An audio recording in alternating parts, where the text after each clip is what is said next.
Ladies and gentlemen, welcome to another episode of Victory Over Self Radio. Victory Over Self, diving into all things athletics. On this episode, we have the distinct pleasure of sitting down with Coach Brandon Byrd. Now, you may have seen, some of his stuff on the internet, and you say, like, is that real?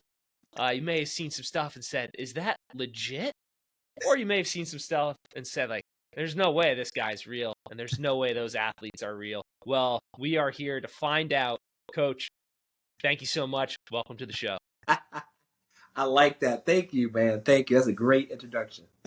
Now, we like most of our guests, we do a fair bit of stalking before we invite you on, and I do understand that you may have had some correspondence one time or another with the legend himself, Louis Simmons. Oh yeah. So I need to ask, what was either the first time you've heard of him, you've seen him, you've talked to him? I asked that question. What comes to mind? Let us know. That's a great question, man. It's when I was at Pitt. Say I went to the University of Pittsburgh back in the day, long ago. I maybe look young, but I'm old, man. Back in the 90, well, like the late 90s, and I remember like when I got out of like maybe my senior year, like my strength coach is Buddy Morris of the University of Pittsburgh many years, and he's at the Arizona Cardinals now. And he would say, well, he would go to Columbus, Ohio to learn, and Nebraska, and talk to Russians and stuff. And then it was like, there's this guy Louis he talked to, and I don't know where I got that from, but then it was like we had our summer manual, and I'm looking at it. I'm like researching, is like, yeah, it's like this West Side stuff. I'm like, okay, that's Louis Simmons, and I knew how how explosive I got and how fast I got. So this stuff is legit, and I need to, once I get out of school, I'm gonna like just keep training and to see how far I can take it. And I kept researching Louis, and then finally I went to meet Buddy, and he goes. He was at the time he was in Buffalo. He was out of Pitt, out of the Browns, even Cleveland Browns. And he's like, you got to meet Louis.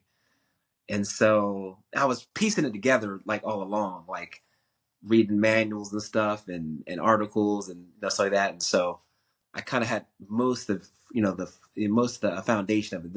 Then I remember it was like maybe 2013 or something. He goes, I went to Buffalo. Then he goes, you got to go see Louis. And 2 weeks later, I went to see Louis. He goes, tell him you know me. And I literally just showed up. I drove in Columbus, Ohio, and just popped up and said, man, like, Buddy Morris sent me. And I walked in there. I was like, this place is crazy. I've never seen anything like it in my life. The strongest humans I've ever seen. In there, it was just nuts. And like, I mean, there was girls. The one I went to, the one girl, she was deadlifting, 450, and I'm like, this is great. She's like, that's terrible. I'm like, okay, yeah, And then met Louis, and then he loves track and field though. Like that's how me and him bonded, because I almost think he likes track and field more than sports more than powerlifting. That's what people don't get. Like, so he goes, and especially like me and him trained a lot of girls track and field. So we were like, we clicked. And so we sat down, went in the little office where it has the Hall of Fame, where the Hall of Fame in the West Side is you have to die to get in it. Yeah. Or do something significant. So we went in that room, and I had my camera. Because I'd rather take that I film everything. So he just broke it down, dude. That was.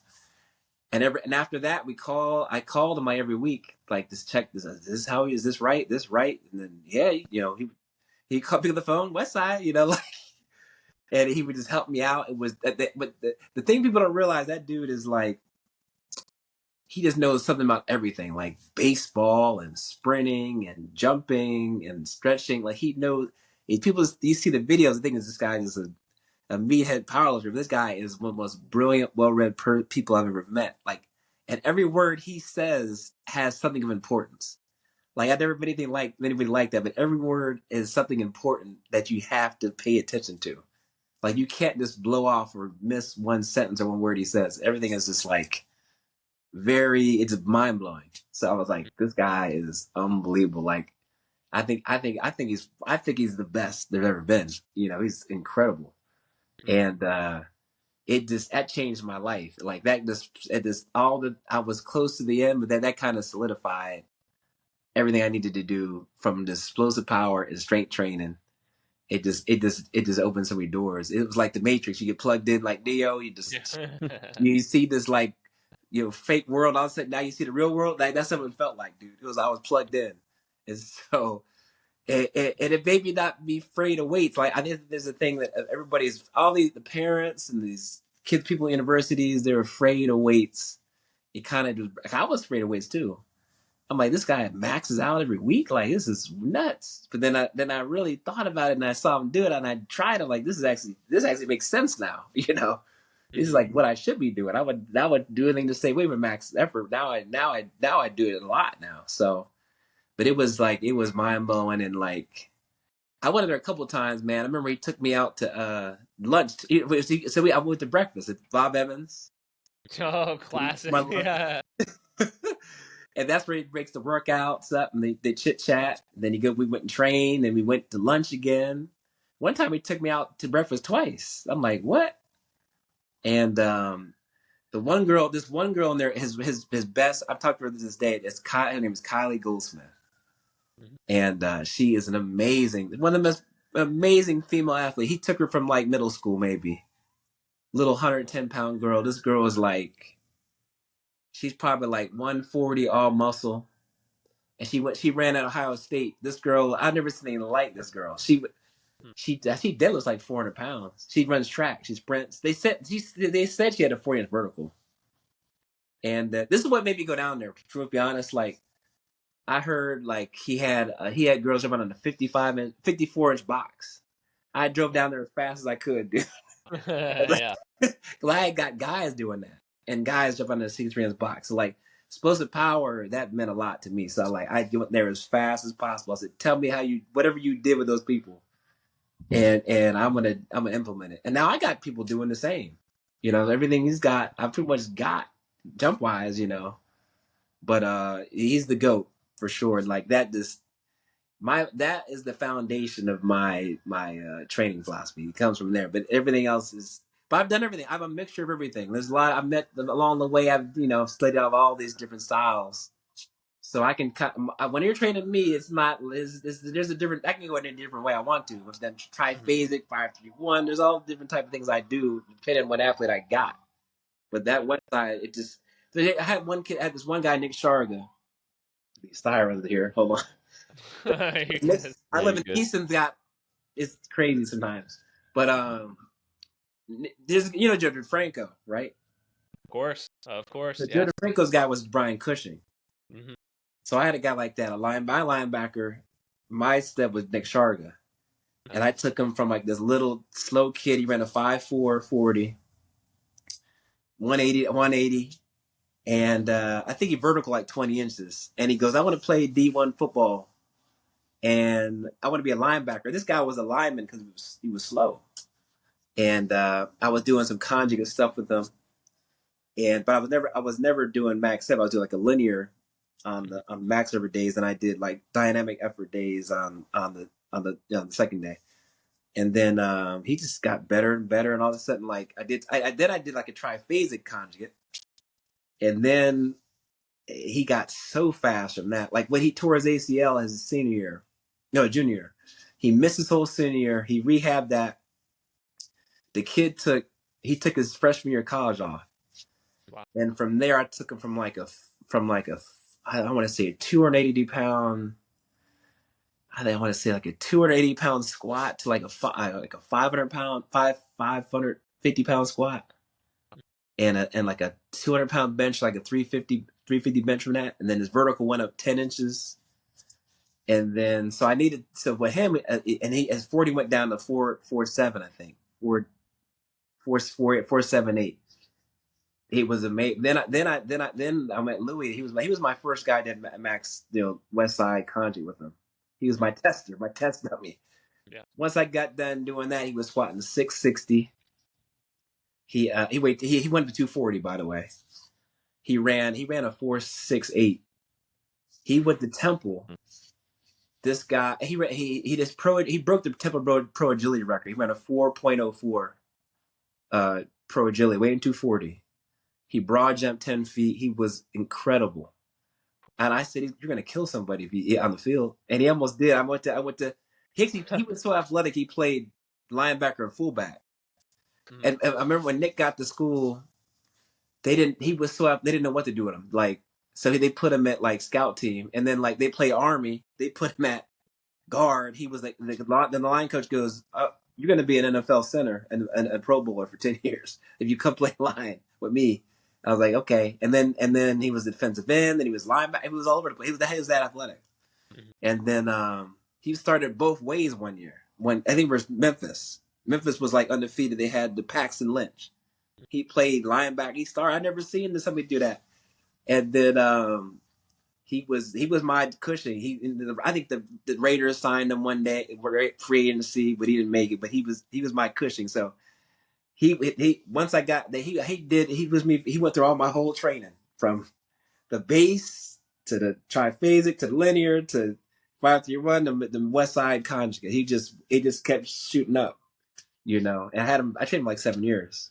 He was the guy that was the guy I said, this West Side stuff is legit. It just, you know what I mean? It just took him to a whole nother level, dude. He was incredible. And that's my Louis Simmons stuff, but he changed my life, man. I could never pay him enough, man. He's just the best. Yeah. No, I love it. As I was thinking of that question, I started to think like, okay, like I'm in my 30s, whatever. Oh, I forgot. I remember I went in. So there's always a hazing point. They haze you there. So I get it there, and he's like, yeah, you just get on here and talk. You gotta train. Yeah. And there's this guy named Joe Latsko. He was an assistant or like an intern. He kept saying, you better go look at that belt squat. That's what you need to be looking at. And when you're at West Side, if you talk to Louis, he always makes you talk to everybody else. So I was talking to like Amy Weisberger. She's like one of the strongest lifters, but she was old at the time. And I was talking to Big Joe Siegel. He's like 6'9", 400 pounds, deadlifts 900 pounds. And I seen him do it. It was nuts. And I was talking to him, and I was talking to like all these other guys. And the one guy did track, and then Kylie and stuff. And and Kylie actually took me to Ohio State to meet the Ohio State track coach too, because the Ohio State track coach was there. And so Ohio State track was on and Louis and stuff. And anyway, they put me in that belt squat. I'm like, what the hell is this thing? And he's like, I said, what about the Vertimax? The Vertimax is junk. He's like, forget that. This is what you want to get into. So they put like 600 pounds in that belt squat. Made me walk for like 3 minutes and then do like cleans in it and do RDLs in it. And I was like, I crawled out of there. I'm like, damn, dude. And that was my hazing point. And I said, I got to get this thing. And this is, I could see why this is good. And then that was my first piece I got in my gym. When I opened up my gym, that was the first piece I got because of that reason. Wow. They hazed me, and we did some little deadlifting stuff. So he taught me to deadlift too. I never deadlift before then. He taught me to deadlift. Now I'm like a pretty good deadlift coach. I had this girl, Maddie Kelly, who broke the USA record for teens. She deadlift 455, weighing 160. And she was a track athlete, dude. And this girl ran a 4840. She was nasty. She squats too. So she's 1,000 pound total, but that's from Louis. So he taught me. Now my kids can deadlift, like crazy now. I think I had 5 or 6 girls over 335. I had a freshman do 355. Oh, eighth grade girl, 130 pound girl do 355. This girl named Chloe Posvic. A couple of softball players hit 365. Courtney Shupp, and then this girl Haley Shrunk. She's going to Jacksonville, University of Jacksonville. Her pitching velocity went up from 55 to 63, like that, in months. That's from Louis. I never could. Now I'm a big deadlift person now. Straight bar, trap bar. I had one girl. We did a trap bar. We go from the straight bar to trap bar. The girl trap bar 435 like nothing. My pitcher. She goes to UMass Lowell. Jen Slanovich. So that's from Louis. That just changed the game. So that's my Louis moment, man. That was that's my Louis moment. And I called him up a lot, and then what happens now? I talk to all of this. I call them descendants now.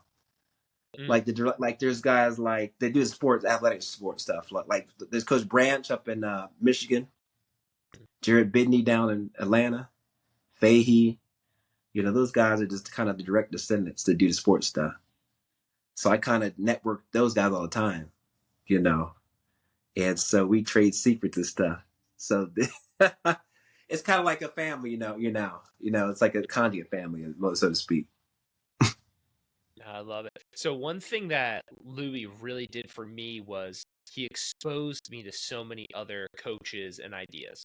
Yes. Right. So I'm reading this article and I saw this, I read this, I did this, and now I do it this way. And I would just be like, okay, let me write that coach down. Let me go explore him. Was that kind of the same thing for you? He just exposed you to all these different thoughts and ideas. Absolutely. Yeah. There was like John Davis down in Orlando, and Branch and Bidney, and like I kind of want to figure out how they interpreted the information, how they used the system for their environment, their athletes, how they kind of tweaked it, like what sport, how they tweaked with this sport, that sport. Like there were so many different ways, like so many rabbit holes you go down with.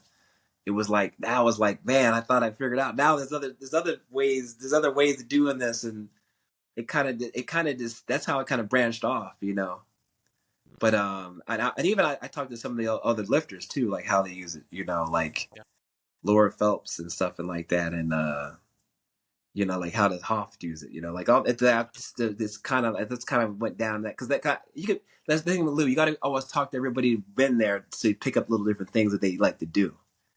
And that I kind of that's why there's so many different things that opens your mind. It just blows your mind. Like there's so many different ways of training you can do. Like now, I mean, I do isometrics a lot. People like, there's that guy Tatura. Mm-hmm. He's the isometric guy. I've been doing once I met Louis, I might do more isometric than anybody else. I just don't show him now. Yeah. I never really knew it or understood it, but once I went to him, what Louis did, he makes the complicated text like super training, and he simplified it. That's why I like him. He takes this complicated physics and textbooks and simplified it. And so once I went to him, I understood isometric. Now I, instead of doing blocks, I do isometrics all the time. It's I would have never done that when I met Louis. That's pretty much how I got that girl to deadlift 455, excuse me. We do a ton of isometrics, benching, squatting, calves, biceps, everything, So that's from Louis right there, So there's a lot of things I do that people don't see. That's another thing too. I don't show everything. I can't show everything. It would take forever. there's things like that. I do a ton of isometrics, ton. But like he said, strength is not measured in mass; it's measured in velocities. Mm-hmm. And so your absolute maximum strength is measured at zero velocity.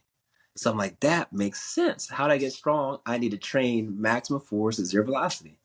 And so that's how I can drive the strength up. And then another plus about it too, the athletes won't get as sore, and they won't get as fatigued, and you get strong from it. And it builds the tendons up. There's so many benefits to it. So I started doing that, and then like some people don't even do. A lot of people don't really do dynamic effort, but like that's something that came from Louis. Like I think that's a bridge. That bridges the maximum strength to the explosive strength. So I was always into that. But it made sense when we explained it because now because of velocities, the different velocities. Because the speed strength weights are velocities, the intermediate velocities, maximum force, and then the strength speed is slow velocities, and the isometric is zero velocity, and then the opposite, the explosive strength is fast velocities. There's jumping and sprinting. So what that taught me how to train all the strengths at all the same time with this conjugate system. And that's why I think this, if you're an athlete trying to get to the top, you have to train all. And then he said it simply. There's people don't realize how complicated strength is. I didn't know how complicated strength is until I met him. Because the average parent comes to my door is like, strength is strength. You see that barbell sitting down there, Mhm. it's 300 pounds. You lift it, you're pretty strong. But you're bringing freaking Dave Hoff or like Maddie Kelly, my girl, that 300 pounds just flies up. So how is that possible? Because strength is measured in velocity of mass. And so now every weight is different. It just depends how fast each person can move it. And so that's how you can train everybody with the same system with different percentages. And then now you're hitting different strengths. And then I realized there's some people that have deficiencies on that force velocity curve. Some people, I had one kid, I got him strong. He was squatting 500, but he could only jump 26 inches on the vertical. Then I had to train him with super fast dynamic effort and explosive strength. Then his vertical shot up. So it told me how to fix the deficiencies in their strength curve. And so Coach, that opened up a lot of doors. So if I didn't know that, that kid would have been stuck at a 20-cent vertical and a 500-pound squat and like a 5 flat 40. But then that took him to like he could dunk the basketball and he was jumping 34, 35, and he got way faster. Just from noticing that stuff. And then I finally got a Tendo. I could see the numbers. I didn't get I only had Tendos maybe velocity based training about 4 years. I use the velocity based numbers that he uses because I think he got it from the Russians, and I like how it's laid out more organized with that way. So I kind of take that. I know that Brian Mann has his own thing in his book, but I prefer the way Louis laid it out. It's just more simplified to me, you know. So now my philosophy, you have to train all those points in that force velocity curve once a month at least to get the top benefits. Mm-hmm. You can do it blocks, but then you lose the qualities then. So that's why I think conjugate is a very superior organized way to train all those qualities, you know. So where go ahead. Okay. So you kind of touched on a little bit, like when you first get a kid in, especially like a young kid, whether it's 12, 13, 14, whatever, where do you start? Like, what are you identifying as their weaknesses? Because as we know, man, there's a plethora of issues they're going to have. That's a great question. Well, when you come to me, I always do a thorough test. I test flexibility. I test, core strength, like abs, obliques, low back. Now, Louis said you got to have a base. That is the base. What's the limiting factor when you go to lift is basically your core, low back, abs, obliques. So that's the main thing. The first thing I do test. And then it's mostly like, before, that's got to be a certain level. If that's not a certain level, I'm not putting a bar on your back or your hands because you're having the thoracic strength to maintain a neutral spine on a deadlift, nor can you put a bar on your back, you'll get folded up. So that's my main strength test. Now, if they're good at there, then I can go and test the squat or the deadlift. But it's got to be a certain level. Like for me, it's like basically 45 pounds and a 45 height. Like you can't do reps on that with that much weight. I'm not putting a bar in your back. But I use specialty bars. I don't never use a straight bar really. So I'm basing off you got to put a 65-pound safety squat bar or a Mars bar on your back or some sort of specialty bar. So but if I had a straight bar, I'd probably be a little less. But I train a lot of girls, so I need that padding really makes it comfortable for people on that bar in your neck. Mm-hmm. Also, so I do a couple sprint tests. I test their 40, their 10-yard, and then I test obviously vertical jump. I test their broad jump. If they're volleyball or basketball or a high jumper, I test an approach jump, run up jump. If they are if that's a sport, they're basically running and jumping up. And then that's when they get tested, at the SNC when they go to college. And then I'll do I will test. Now this is new to me, so I talked to Randy Huntington, and we had Subin Chan, and his limiting factor was his elasticity and his calf and ankle, and his calf strength. So now I test RSI. Now I kind of understand that now, because the kids. I have a girl right now, Alex Lee. She has the craziest calf and ankle tendon strength I've ever seen. Like it's just on another level. So she had an RSI of 355, and you can see it when she jumps on. I do like a ground contact time on hurdle hops. So when she hits that mat, You can see her ankle though; it does not drop at all. It's just stiff, and she just rockets off the ground. And so when she strides, it's like she literally has like springs in her ankle and calf. It's nuts.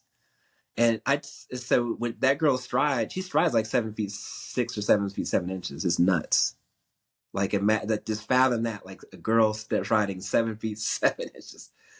And she runs like 21 miles an hour, but she's not that strong. She squats 200 pounds, but this for her the speed gains come easily because of that below the knee. So I test that, and I'll put them on the 1080. I have a 1080 actually. I'll do like the force velocity profiling, but I want to see if there's any deficiencies from the right and left leg. And then, but the main thing once they can get on my I'm on my Louis too. Once they can get on my squat rack, that's where the real test is. Because now I can see your sticking point. That's the mini max. That's where you have. So when you go down, you have eccentric contraction, and you change. You go up, you have concentric. Now, if the bar is too heavy, like Louis said, strength is measured in velocity times mass. That bar gets too heavy, you can't move it. If you go in isometric contractor, that's your sticking point. And so that is where I find that's where your weakness is. So where they stick, I know they got a quad weakness, they got a hamstring weakness, they got a glute weakness. The squat is my main tester. And so like when I tell my kids when they first lift, I tell them, what makes you miss a lift is you can't move the bar fast enough. And so that's where you miss a lift. And the reason is because it's not because you're slow, it's usually because you're weak. So you got a weakness, a biomechanical muscular weakness breakdown. And so like literally I'll say, okay, now you're quad. I throw you on my hyper. That you got a glute weakness, low back. On my glute ham or inverse curl, that's your hamstring weakness. I got my hip quad. You got a quad weakness, and then So now I'm down, kind of diet. That's how I'm down, breaking down all the weaknesses there. So now if you get first, like you get a member. I see you can't get out of the box, or you're in the middle of the deadlift. You can't lock it out. You got a bad hamstring. Instead of doing 3 sets at 10, you're doing 6-7 sets because I'm hitting your weaknesses harder than everybody else's. So that now I can chase that weakness out, and now you can get better faster. I had these football players come in. They've been lifting at the school for 4 years. They come in their hams. They had no hamstrings, so now I'm throwing them on there. They're doing 7-8 sets of inverse curl because Louis said attack the weakest point first, because what's holding them back is the weakest link. And then once you fix that, fix the next weakness and so forth. And now you can see continued progress. That's how I do it. But mainly a lot of kids come to me because they want to get faster. They think they're going to come in there and just run. Mm-hmm. And that's not true. I said, I need to see you lift so I can see what the biomechanical weakness is holding you back. Like the girl, Alex Lee, it was first it was her hamstring. Then that got fixed. Then the second year it was her quad. Once I fixed that quad, she knocked another 3/10 off. And now she's like ranked top 7 in the state for track and field, 400, 200. I had this volleyball girl. Her hamstrings are weak. She went up. I fixed her hamstrings up. She went up 6 inches. She touched 9, 10. She's gonna be my next girl. I had 2 girls right now touching 10 feet on the Byrd approach, but she's the next girl. She's hit 9, 10. But it was the hamstrings holding her back. That was her weakest link. So that's the key, is constantly. So people in my system, I'm actually, like Louis said, don't criticize, analyze. So I'm analyzing you rep to rep, running, jumping, lifting, to see what I need to fix. And I might change it rep to rep. I might change variations on you rep to rep, so between what I see. If the velocity is off, if the sticking point's off, I'm changing the exercise variation that day, so I'm not wasting any time. And that's how you get these people to, these incredible jumps. Most of my vertical jumps, most of my kids on the just jump will go up. They'll go up. They probably go up 8 inches average, 8 or 9 in like 3 or 4 months. My broad jumps will probably go up at least 12 to 15 inches in like a off season, 3 or 4 months. But that's because I'm constantly finding the weak points. And I'm changing all I'm training all the strengths, all the velocities, everything. That way they never see. And everything too. I'm conjugating the jumps and the sprints. I'm not doing just a regular sprint. I'm doing variation sprints, uphill, downhill, wickets, weights on them, sleds, assisted. I'm doing all. I have 1,000 jumps, different depth jumps, different broad jumps, different depth jump, broad jump, 18-inch depth jump. Jumping up, jump down, jump on boxes, jump on vertical, jump on the vertex. There's all different type of variations. My kids are never doing the same thing unless it's a week jump, and then I stay with it. So everything is constantly changing. It's constantly analyzing and finding the weak points and changing that. And that's what Louis taught me. If it wasn't for Louis, that's the thing that team, that's the game changer right there. And so if my kids go to college, they'll just do one thing, maybe like one or two blocks, and they're stuck. And they're doing what everybody else at the college will do. And they might need more hamstrings, or they might need more glute, and they're not getting it because they're just doing exactly the same thing. Mm-hmm. So that's the issue where sometimes my kids train at the school where they might design me on one, train heroic program or something like that, where they can't progress, or they might stay still. So that's where I kind of do with the that's my test. Once I'm testing all those things, but it's mainly the strength. The strength is key, and then it's validated through the jumps and the sprints. I'm testing every session. I posted online. I test probably 300,000 jumps a year. I train about 150 athletes a year, but we jump 100 times a session. So you got 60 kids, 70 kids a month. It adds up, dude. Sometimes we jump for like an hour. I had one girl jump for a half hour straight. And she still kept going up. And then we're clocking sprints. Probably like 25,000 sprints I clock.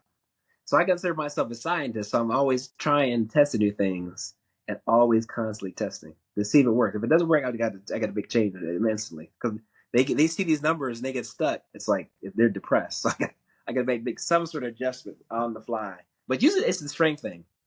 Like the one girl, her hamstrings were weak, it just couldn't move. Maybe it's her hips. Sometimes they got knee valgus. Got to get hit the glute med more. Stuff like that. The little things like that, I'm always on top of. Or their low back is weak. That's the thing. It's like when you're sprinting, when your leg is up, it's the glute, the hamstring, opposite QL fires. Then it's the calf and the opposite oblique. That's all got to be strong. You ain't right, or in your abs too. Just that anything on those things are weak. You're toast. You're toast, dude. So because you started talking about jumping, I'll ask this. How do you think, well, let me rephrase that. When you're looking at standing versus approach jumps, what do you think has the biggest impact on either or do you think it all kind of ties together? Because obviously you're doing a ton of different jumping. I run through variations. I don't do as many as you do, but we're running through variations. You got a million kids to deal with, man. That's an animal. And so again, what do you think has the biggest impact on standing versus approach, or is it all kind of just tied in together? This is what I believe. I think at a young age, you're in buckets, you're ingrained. How you start out. So like I think I categorize jumpers into three. There's three types of jumpers. There's 1 foot jumpers, and I know this is from track and field too.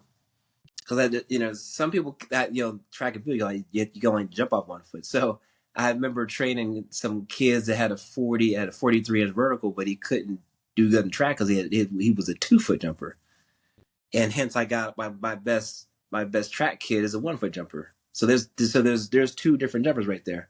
Then there's hybrids. There's people that can do 2 and 1.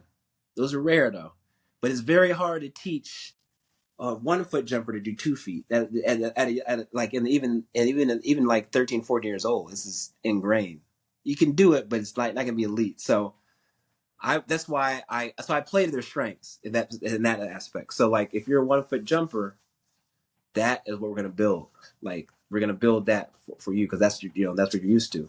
If you're 2 foot, we're gonna build that. And if you're a hybrid, I'm always doing 1 foot and 2 foot, but if they're 1 foot, I'm paying definite attention to it because like that's something that's not truly it's an approach jump too, by the way. But that's something that you see in sports is an approach 1 foot jump.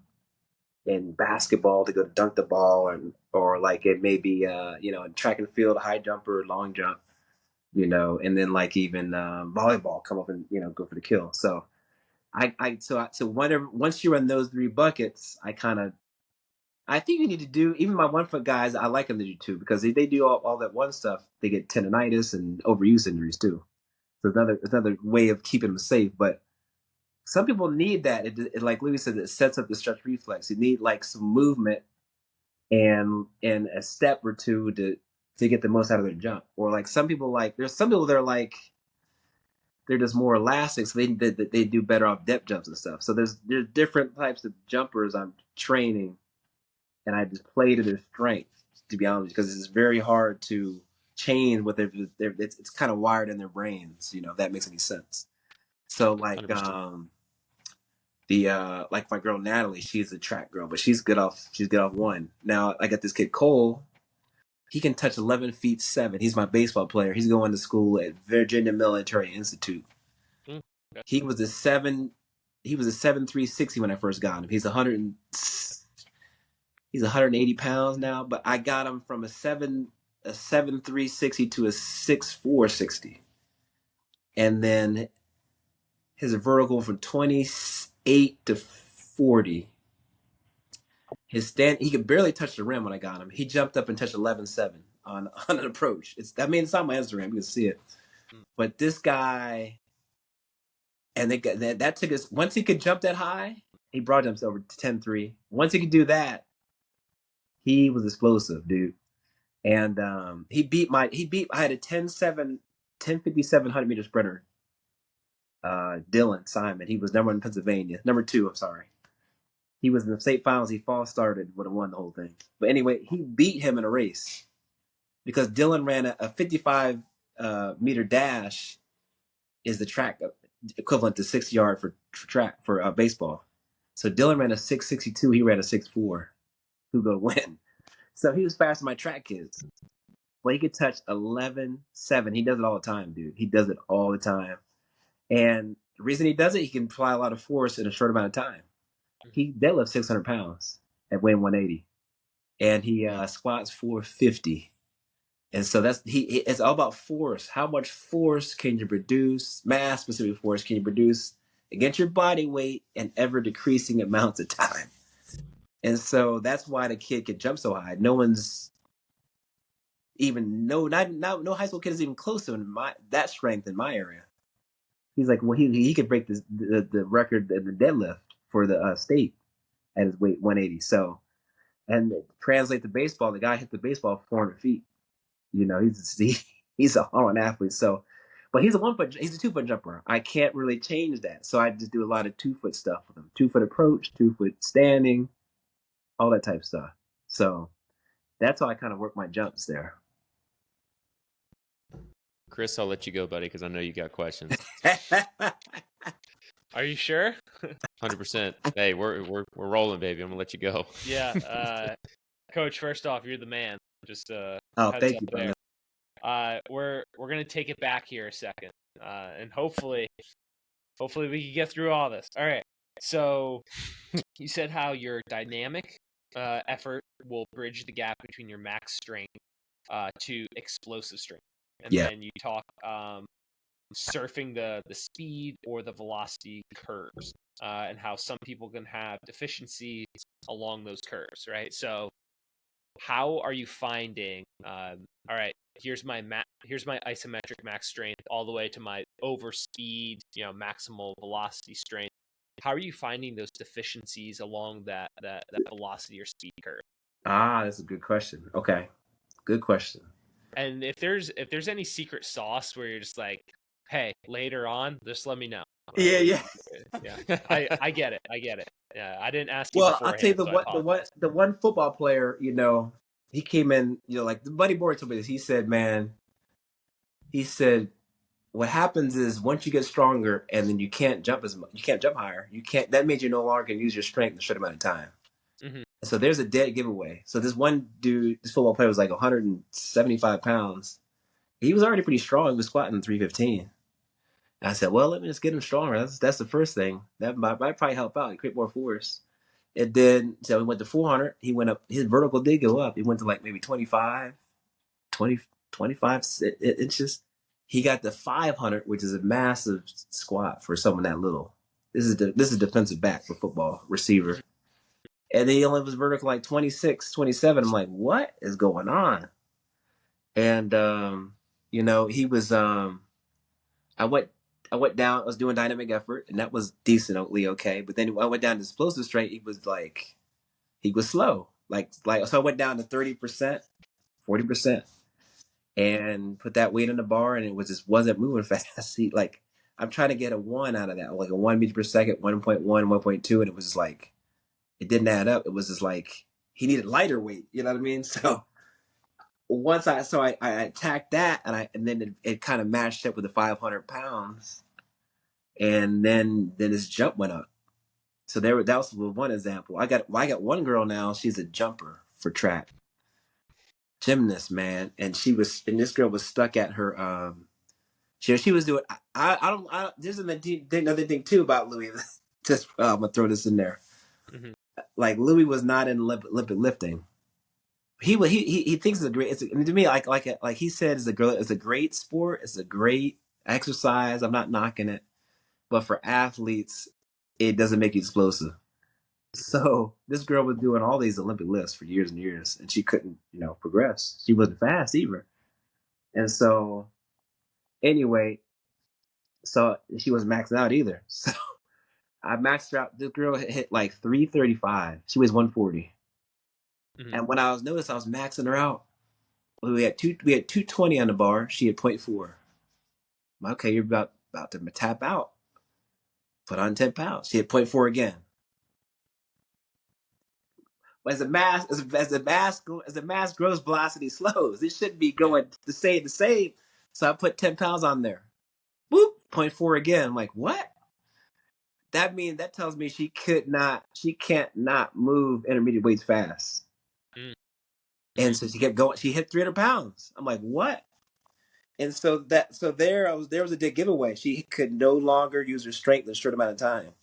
So I was basically moving up the curve right there. I was starting at 50%, 60%, 70%, 80%, 90%, 100%.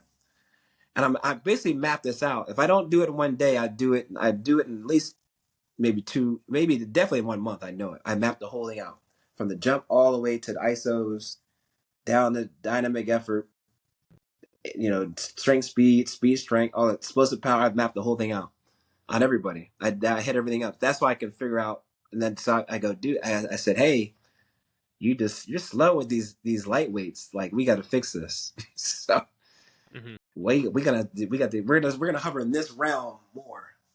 That way we can fix this. And now then she got her jump started going up, got faster.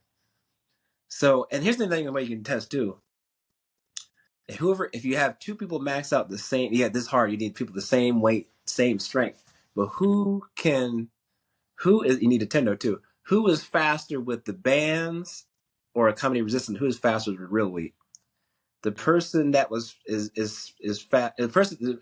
Let's put it this way: the person they have real weight. The person that has the max out the same. The person who's slower with the real weight is the person that is a grinder. They need to have more.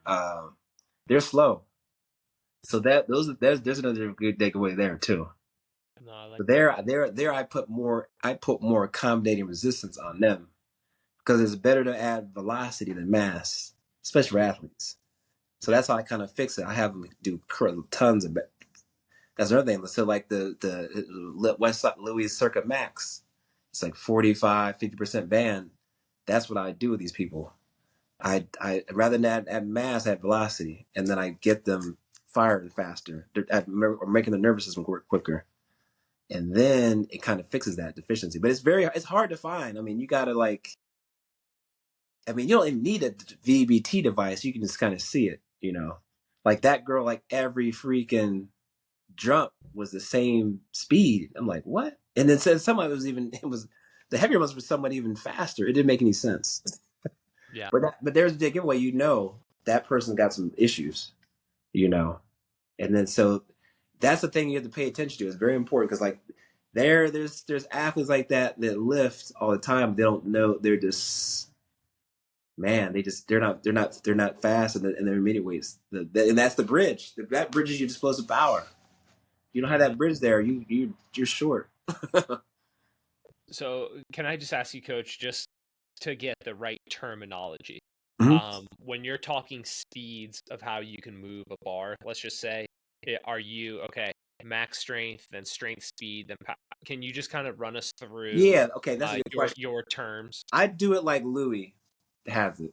I believe he took it from like Imagine the Training the Weightlifter, I think it was. But anyway, so like, okay, maximum force or max strength is it's zero. It's maximum force, zero velocity. So that is your true max. Mm-hmm. People think it's where you're lifting heavy. That's not your max. Is when you're pulling against a bar and the pins, say on the force plate, really, you know. And then, so that's your true max strength. And in fact, you could actually get 15% more than your max on that. Now, once you dip below that, like 99%, where it's a super grind, which really no one could do, unless you're a super experienced lifter, because then you have no weak points. Then I would say, like, Maddie Kelly was at that point. She can deadlift. When she pulled 455, it probably took 10 seconds because she had no weaknesses. But she hit .06 on my tendo. The squat and deadlift. She's incredible. Gosh. She's incredible. So that is maximal. That's your true max strength. That's like 99, leading 98% right there. Mm-hmm. That will take you all the way down to, I say, once you get down to that's what I term, and that velocity is basically 0.06 to probably I'd probably say 0.05. That's where your strength speed is, and then where Louis would be, then your dynamic effort kicks in. Your speed strength is really, well, and I say let's between 0.6. 0.6 to point, your speed strength is 0.6 to 0.9 meters per second. And then after that, that's your dynamic effort, really. Dynamic effort is really anything below max strength, to be honest with you. Anything below 0.6 meters per second is dynamic. All the way down to jumping. But to go even deeper, once you get below, like, and this is from the Yuri Versansky, explosive strength develop from 50 to 30% weight wise. So that's basically like, you're basically talking about 0.8 down to like, man, you're probably like 1.4 meters per second, 1.5 meters per second.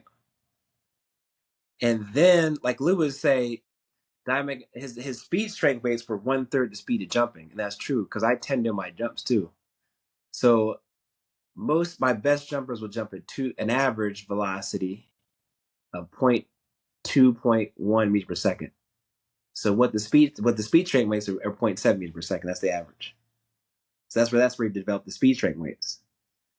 So then you go down the explosive strength, you're down like in the one. So I have a week dedicated to that, so I don't miss that point, which is this week, the 4th week of the month.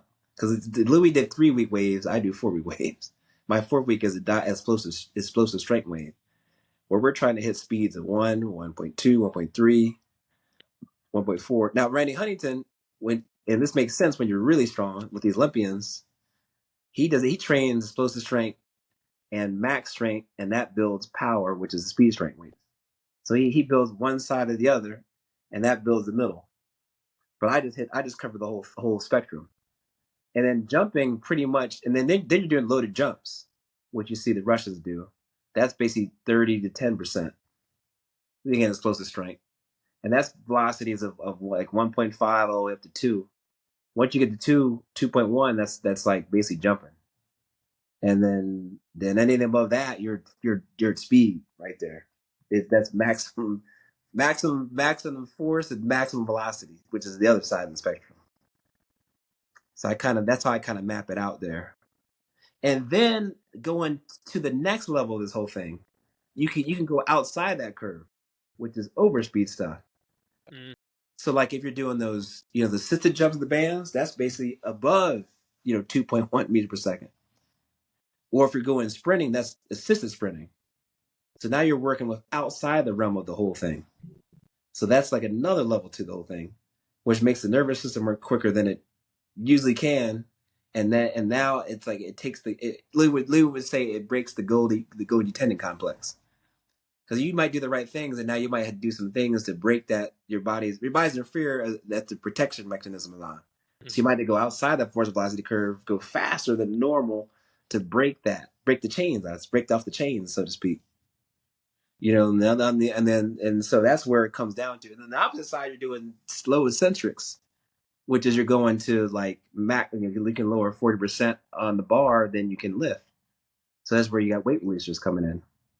Or in stuff like that, So there you're almost in the opposite end, above isometrics, Well, now the ultimate thing is you have like Louis would always say, I trained this Olympic sprinter from Ohio State, had the Ohio State record I took him from a 10.5 to a 10 flat in 9 weeks. But he had an isokinetic rack, which is the only thing related that is like that is that 1080 that quantrum.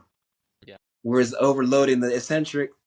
And then it's like adding and Louis would say another thing too. That's why you have to use accommodating resistance, because once you produce different force at different parts of posture. So the lower point, you're weaker at the bottom, 25% weaker than the top. So that's why you have to add mass and add resistance to accommodate the posture. That's why it's called accommodating resistance. So that rack is adding everything in there. It's adding the overloaded eccentrics and adding accommodating resistance on the way back up. And that's where you can get crazy strong. But you need a lot of money for that. But you can do those things. You can have eccentric hooks. You can do overspeed stuff. On the flip side of the thing, we do like I do the future method. The Russians called it reverse bands, where you got the bands from the top of the rack. It's overloaded above your max. You go down and it deloads, and you go up and you're above your max. So I'm doing that with the weights, just like people do with the jumps too. The assisted jump, the band assisted jumps too. So that's how I kind of map my curve up. I do that once a month, So I'm touching I'm surfing that thing so I can find a weakness somewhere on that strength. It could be eccentric strength, could be your weakness. I mean, there's so many different ways. Like when I met Louis, it just blew my mind. I thought strength was strength, but there's just so many different strengths. And you need to. Some athletes are missing some of the strengths. They might never ever touch strengths, and that hold them back. Not to. You got me thinking here, Byrd. So yeah. What is a red flag for you as far as this is a deficiency, right? Like, okay, for those speeds, for example, okay, say you're sitting in the speed strength zone, right? And the kid cannot get those speeds with that correlating or close percentage. Okay. It may not be perfect, but like what is a red flag? Like, is it 10, 20%? Like what is one that's kind of pique your curiosity when you see it? Here's another thing too. A lot of coaches won't do dynamic effort because they think it's a waste of time, or it's like, why am I lifting these light weights? Well, and the kids say the same thing. The kids think the same thing. But really, in order to get let's say their max is 100. In order to get 50% of your max, you have to move. I mean, in order to get 0.8 on the bar, you got to move 50% of your max. That will give you 0.8 meter per second. Okay. And so you got to, if your max is, let's say 100 pounds, you got to apply 100 pounds of force against 50 pounds to get 0.8. Then they go, that was very well said. Now to them, it's like, I'm actually maxing out, because they're applying their maximum force against that intermediate weight to get that fast velocity of 0.8 on the bar. If that makes any sense. Yes, that was very well said. They don't have that. I can say, when I see that, I know their max is off or something's up. Either either got a deficiency, or they got or they're fatigued. That's another thing, that they're fatigued. Like, this is the age of the club sports, You're around, training, and they're around skill stuff. So they might be fatigued. Or here's what I noticed too. This is very interesting too. I got 2 athletes that are really good right now. I got my state champion, Natalie Walters. She's a state champion in the long and triple jump. And I had this other kid, Marquise Wimberly. He's my 4-star. He's a sophomore. I had him since he was 10 or 11. And I had this one lineman named Chris Ocasio with the Toledo. They all my best athletes are the best at speed strength. Like it doesn't even correlate to their max. That's when I usually some kids are less, some kids are more. My best athletes can move the speed strength weights faster than their max says. For instance, Marquez will like his max. I'm gonna go. His max is about 500. No, I'm sorry. It was 450 at the time. This dude was pulling 275 at 0.8 meters a second. Like no problem. Boop, boop, boop. That's why he's explosive. And here's the thing, Buddy told me again: the best athletes they produce the most force in the shortest amount of time. That's what makes you a top athlete, and that's what makes Marquez a top athlete. He can produce more force in a short amount of time. So that with those intermediate weights, he can move it faster than his max would suggest. That means he should have had a 500-pound max. Same thing with Natalie. She was she's pretty strong. I mean, but at the time she was deadlifting and squatting 250, but she was moving 250, 200 pounds at 0.8 meters per second. She was actually faster with the speed strength weights. But I went to max route, she couldn't do 400 pounds. Same with Chris. He was a lineman. He squatted maybe in the 450, 475, but he was pulling 315 at 0.8. So that's where I know those are really gifted athletes. They can move those strength speed weights fast. But now most of the kids should be right around there. But again, there's a couple that are they're poor with it, so they're actually below it. So they at that point when I do then I go lower. Then I go down the curve. I go down to explosive strength more. Like instead they're dying that they don't even do the speed strength weight. I'm having them do explosive strength the whole month, 30, 35, 40, 45%. That's their wave. And then that'll bring that speed strength weights back up where they need to be. That's my answer to that right there. But I noticed that some of the great ones they're just above it. They move fast. They move way faster. And then that's why again you see it when they jump. It's like an instant. It's when those people jump or sprint, it's so fast you blink and it's over. Mm-hmm. Because they go to the eccentric amortization phase. Country goes so fast you just blink and you miss it. Whereas the other kids is super slow.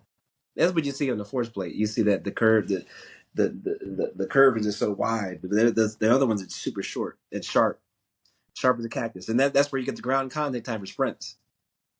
Those people hit that ground so fast, they react off it, and it's just in a blink of an eye. And the ground contact times are short, and the stride is long and it's fast.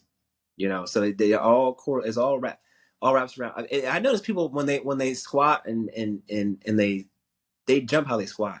It looks exactly the same strategy. And so once I get that, that's why I can blow these jumps up out the water. So if I see something wrong in the squat, I fix that. The jump goes up. Either the speed strength, the strengths, or the weaknesses. It blows the jumps up, dude. That's how Louis had these girls jumping on 55-inch boxes. Now that being said, that girl Natalie Walters, man, the one I told you this, my state champ, she jumped on a 57-inch box, dude. I'm about to put the video up. This girl is explosive. Now again, she's mobile, so she can get her legs up, but just to get on that box is incredible. Mm-hmm. And then she jumped. She's 5'7", hit 10 feet on the vertex. She's incredible, dude. I never had a girl that short jump that high and touch 10 feet. And she had 10-1. She had 10 feet 1, not 10 foot. The 10 foot 1 too. But then again, she's fast with the intermediate weight. She's fast with the explosive power. So that's where these kids most gyms aren't touching those things. So they're then at a certain point your progress plateaus for sure, because you're not hitting all those strengths, especially now that affects your sprinting too. It goes down the pipeline. So to go back, because I screwed up this note here, I didn't get to write it, but I've read this in an article, or I've heard Louis say it. So you said something, Coach, of like your speed strength is 1/3 of what? Like, help me out. Okay, you're jumping. your Okay. jumping speed. That's Okay. again, Louis will spit out things a million miles an hour with his country Ohio accent. By the way, I grew up in Pickerton, Ohio, outside Columbus too, for 7 years. Okay. Yeah. So that's another side note. So we basically was down the street from my west side. But anyway, he said real quick, he said that's why our speed strength, our dynamic effort is 1/3 of our jump. Mm. And I said I held on to that and I said, let me test this out. He could be BSing me. So I put a tendo on my kids. I do that. That's another variation. Another thing we do to make jumping fun. I tendo my kids' jumps. Yep. And that's what the force play is doing. Like this part of the force play, you test takeoff velocity. And that's my cue to get my kids jump higher. I said, jump faster, get off the ground faster. And then you want to see how fast you're jumping? Like, let me put this tendo on you. And then my best kids, they were jumping 40. They were jumping like 2.1, 2.2 meters per second. And then there you go, 1/3 of the speed strength weights, which is 70. Well, it's 50% of your max plus 25% of your comedy resistance. That is 0.7 meters per second, and exactly how he said it. That's why I believe everything he says, because he's tested it. You know what I mean? So it's tried and true. Most of my kids do that exactly right. That's the speed. It's got to be average velocity though. If you do peak velocity, it'll be way higher. I actually have a chart. I forget. I have a chart to check. I have a chart that correlates peak velocity with the vertical. I've actually went down and tested all that too. To the high, I think 4 point something would be 40 and so forth. I can get you kind of in the realm where if I test your peak velocity on a VBT, I can get your vertical. All right. So you're helping me out here because yes. Thursday and Friday, we had a prospects camp here at Liberty. So we brought in 60 hockey players, and we are not an NCAA college hockey program. Oh, y'all was a club team, I heard. Yes. Okay. And has your advantages, disadvantages. One of the advantages is we can see under the hood, right? Like an NCAA coach can't say, hey, come on here, practice with our team. Let us run you through all these tests and we'll let you know if we want to recruit you. We can do that. So I think most of the schools should do that.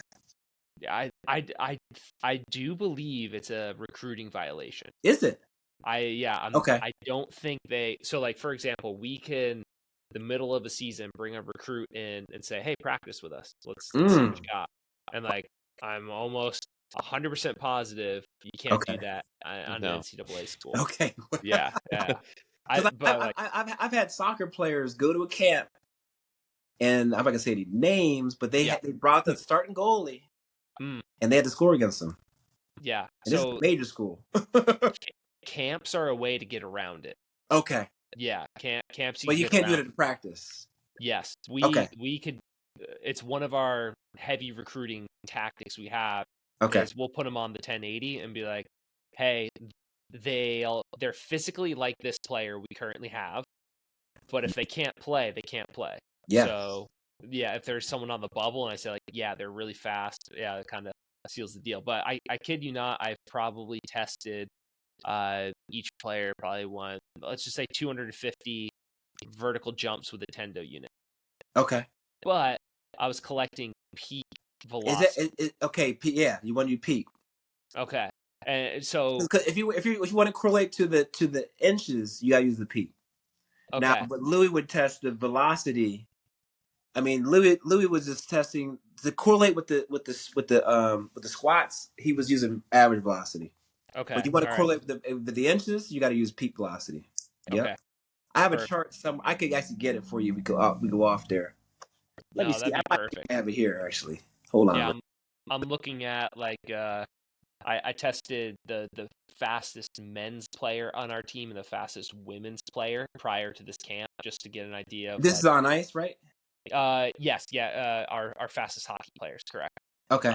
I'm not doing a peak vertical velocity I on it. actually did. It's funny you say that. I did. There's this one guy from Canada. He brought me in to test the I did an NHL team's speed testing Oh, with wow. the 1080, Mhm. and it was pretty. I couldn't believe how fast some dudes could skate. I think the one guy hit 10.4 meters per second. So he was from Sweden, but it was I was like, whoa, and it wasn't I mean, just down the ice, it was nuts. Were you blown away by how loud it was? Yes, Isn't that absolutely, crazy? it was nuts. I was Yeah. standing on the ice, my feet were freezing. I was like, I've only been to one hockey game. I love the sport though. Mhm. I've trained hockey guys, but like being on the ice and being right there next to them and hear them just skate away and you see the ice just chisel up like it's nuts. Yeah. That ice, they had the Zamboni that ice after like a couple of skates Mhm. because they were going so fast because it tears the ice up so quickly. Yeah. No, Yeah. it's incredible. I had the opportunity to be on the ice with some NHL caliber guys as well, and just the sound when they're hitting the ice with their skate, it was Oh like my someone god. smashing the ice with a bat. Like it was incredible. Oh Um, my god, it's yeah. incredible. Yeah, but no, that's good to know that I'm not, stupid measuring the speed of takeoff with a jump. And so Louis is saying, and you've messed around with 1/3 of your average velocity in takeoff and a jump. Yes. That is your range of where you should be using for your dynamic effort when you're doing accommodating resistance and all that. Yes, Okay. exactly. Okay. Yep. So Yep. to your point, your average takeoff velocity measured by tendon unit is 2.4 meters per second. You should be using 0.7 meters per second for your dynamic effort work. Yep, that'd be your average. Yep. Okay, wonderful. Exactly. I need to Exactly. clear that one up because I wrote it down and I was like, son of a gun. Um, yeah, if I didn't get that out, I would have been a little upset there. So you have a max weight, and then you expect certain velocities at certain percentages of that max weight. So their 1 rep max deadlift is 400 pounds. You expect they can move 200 pounds at 0.8 meters per second, Exactly. right? Yeah. Okay. Uh-huh. And then with your programming across the month, you're going to serve all those different speeds that they can hit. And then if you find a weakness, their next cycle, their next 4 weeks, you're hammering that weakness, right? Yeah, absolutely. Yes. Okay. Absolutely. Yeah. And so like here's another thing too. This is another interest too. So I had like that girl Natalie, right? So she was doing they hop in my wave. My wave stays the same. That's across my gym, everybody's doing the same percentage on my dynamic day Mm-hmm. each week. So she hopped in, she did 60 week 3 with 25% band tension, so it was about 85%, Mm-hmm. and she was trying to hit 0.6. The next week we did the explosive strength. Her max is 165. So what as I did, so I said, let me just put on let me put on 40% of that. Okay, we're gonna try to hit 1 meter per second. Mm-hmm. So we put on just the bar and the band. Okay, Yeah. it was just the bar and the band. This is how good this works. So she was hitting these speeds. I said, try to beat one. She hit 110. All right, let me slow you down. Louis said, I got to slow you down. Yeah. You're too fast. You know. So then I threw on a 10. She hit 0.11 again after a couple reps. Yeah. Okay, she hit 1. Okay, I said, you know what? She's producing more force than 165 to get these speeds higher. Mm-hmm. And so I think she ended up having like maybe 25 pounds on there, dude. It was nuts. And so I said, I got to test your max. Everything is just way off. Dude, she hit 215 that day because she was putting 250 Wow. pounds of force into that 65-pound bar with the bands on there with 25% band tension. Right there, she was applying more force to beat that time, and instantly, not instantly, but like her max was up. She was producing more force there, and then her jump went up right there. That was the second week. And so what I do is like during the course of the lift, after 2-3 sets, if they're beating the numbers, let's say our goal is 0.8, and the athlete's hitting like, 0.9, I gotta add weight to slow them down because I want them. Now I'm training explosive train. I'm not training speed train no more. If it gets too crazy, or they might be too heavy. Okay, we need to hit 0.8. Now you're hitting 0.6, 0.5. Oh wait, let's take some weight off. And then then when it gets crazy, I'll just max them that day. So I might max out the dynamic day because if it's too screwed up and their max is up right there. So I'm adjusting the weights. Sometimes it takes 3 or 4 sets to get warm. So I don't go too crazy. Sometimes it takes 3 or 4 sets for it to get warm. Then I start seeing like if they're consistent. It's funny now, like the way my weight room is spread up now, like where my sprints, I gotta walk 100 feet out down this way, and the weight room is in this way. Yeah. And I'll say, my kids, I don't even tell them. My kids don't even know what to put on the bar. I tell them exactly what to put on the bar. I go, put this on, and you got to hit 0.6. And then they'll come back. They'll come back to me and they'll say, what I do now? I said, what'd you hit? Well, I was hitting 0.6. I said, perfect. Or I might be hitting 0.7. All right, you should go add some more weight. I don't even have to watch them no more. I'm like, I can actually. It's almost like I'm remotely training them because sometimes I'm watching my sprints outside where my setup is right now because I'm on temporarily located. So I just need to know the weight and what they're doing and the velocity, and I can just kind of program that way without even watching them. But I need to watch them I do need to watch them to see what the breakdown is. Now the thing is about maximum weights. If you don't use maximum weights, you can't see biomechanical weaknesses on dynamic or light weights because their speeds are so fast they blow through the sticking points. So therefore you have to go heavy because there's things you can't see, especially sprinting and jumping. Well, they're slow, but you can't see the actual deficiency left. They go heavy. That's when you're exposed under load. You're exposed under 2 reasons: going super fast or super heavy. Super fast with no weight on the load in the body, and super slow with loads in the body. That's where you're exposed, and that's where where you need to go to. I found this too. Let me remember I said that the vertical jump correlation. I have it right here. Yeah. Okay, perfect. I don't know if you can see that. Oh, but I'll read it off too. Can you see it? Yep. Yeah. Okay, so 3 to 6 inches, your peak velocity is 1.22 to 1.73. I got this. I did this guy. I didn't make this up. This boy, this guy Connor. He's a coach I help mentor and consult. He made this up. He doesn't have jump devices. He just has VBTs. So he made this chart. It's down to the T. 6 to 9 inches is 1.73 to 2.12 velocity.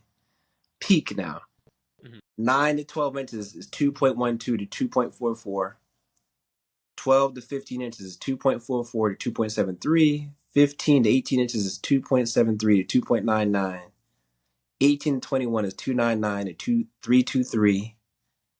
21 to 24 is 3.23 to 3.46.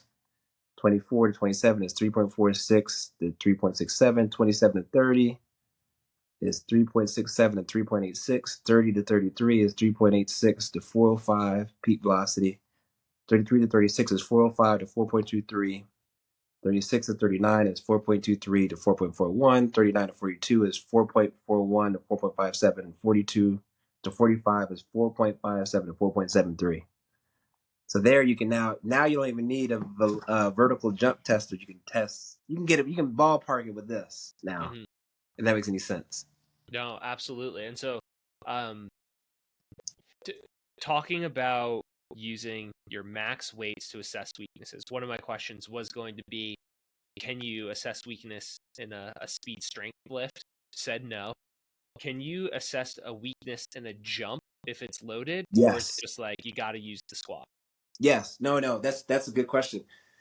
So the next thing is after the squat, my jump is the next thing. So because I was talking to Steven from the Voodoo Power podcast, and so when I watch a kid jump, I see all the things I see in a squat, pretty much. Like, for instance, I had this one girl, a lot of times, most of my girls, when they go down, they load, their knees shoot in, they got weak hips, they got that knee valgus, And so when they squat, that shows up again. It shows even worse when you put under load. So right there, I know right there, that's something I got to fix, and that will kill your jump and your speed.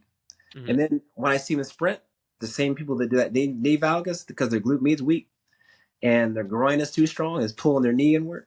They sprint, their knee will cross over the center line of their body. Okay. I see the same thing. I got one of my top sprinters. That was her issue. And then again, if you come down now, a lot of times people get stuck in the bottom, and that's a multitude of things. That's your VMO and your quads weak. You get stuck in the bottom. Your hamstring is weak because that'll get you out of the bottom quick. And usually the glute is midway up. That's difficult to see because now you're getting speed on the way up. But that's what I kind of can see now when they jump. They get stuck in the bottom, they're gonna get stuck in the bottom of the squat. Usually the top is not the issue because you're always strong because you're always standing up. Your body is standing erect. You're against gravity. You're getting stronger just walking around near quarter squat way up. That's why your quarter squat way up is strong because gravity. You're fighting gravity all day long. Mm-hmm. But like when you bend down, now you're gonna see some issues. You're gonna see some big issues, especially when they jump. And so the jump is my next step. But the things I see in the jump, I see in the squat, 100%. Okay. And so that they kind of go hand in hand. It's almost like the same thing. It's nuts. Sometimes I'll have them jump I'll sit on the box and jump. Like they'll go, directed to parallel. So I can see it's even worse then. Mm-hmm. So that's one of my variations. I have them sit on a parallel box and jump. And you're breaking up the concentric chain, which is that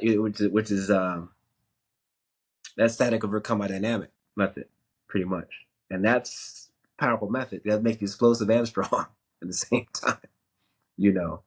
All those things that stuff matters. This that Louis said is down with T. Mm. Down with T. So I do a lot of box squats. Here's another thing too. I think Olympic lifts had to be done absolutely perfect, but even then, what happens where people fail with the Olympic lifts, they do them too heavy, and that's what Randy Huntington said. Because when he does cleans, he's moving them things at like near 2 meters per second, and so he had his world record holder in the triple jump. Started doing power cleans. He left them for a year, and he thought he'd just blow up because it's explosive strength. That's what they think, but it's again they're training the wrong velocity. So he was lifting pretty fast, probably like 0.8 with the cleans, but it was too slow. It slowed him down. It killed his speed a little bit, killed his jumps. Never could PR ever again. And then like that's what happens to these football players. They clean, and what the clean is again is too light to make you strong, and they do too heavy to make you explosive. I talked to my buddy Coach Milton. He's a brilliant sprint coach in Pennsylvania, one of the best. He goes, I lift and we clean, but it's just with the bar and it's 5 pounds on there and it's fast. I said, that makes sense, dude. That is like training explosive power.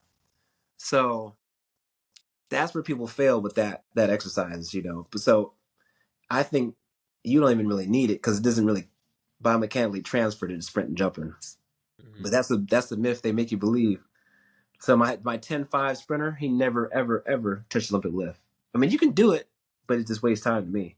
And then here's a funny story, but one of my kids came in and he brought the Olympic lifter. This dude was like nationally ranked. And I think he was cleaning like maybe like 375, 400 pounds or something crazy, 450. And you would think he would jump crazy, but he couldn't out jump my kids. He only jumped 29 inches. And he ran a 4.9. And so it was like, okay. And then he goes, Byrd, I see what you mean. Like, this dude can't out jump me or can't run me. And then he's an elite Olympic lifter. Mm-hmm. But you can do it. You just got to do the things around it. You got to still do max strength. You got to still surf that curve. You got to still do explosive strength. A lot of the football players don't, or the athletes don't do plyos, which is the steepest increase of strength, the short amount of time that's jumping. They don't jump. So they're just missing those strengths, and you never can be good. But I do box squats. I know another thing too. when you box squat, again, the static overcome dynamic method, that makes the neuromuscular junction in your neural, that makes your neuromuscular junction in your to the muscles fire faster. It creates neural pathways. So it's more of a neurological thing because you're coming from a dead stop, overcoming inertia, and you're coming from a relaxed state to a dynamic state will make you super explosive.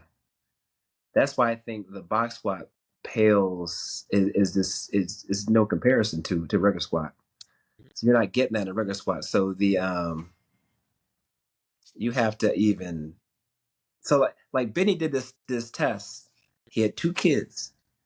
One, they had a 315-pound max. They weighed the same weight. They had the same vertical. They had the same 40.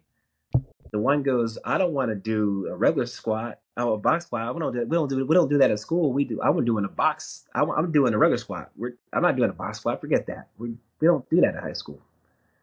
The other kid goes, I'll do what you say. I want to get faster. They both went up to 405.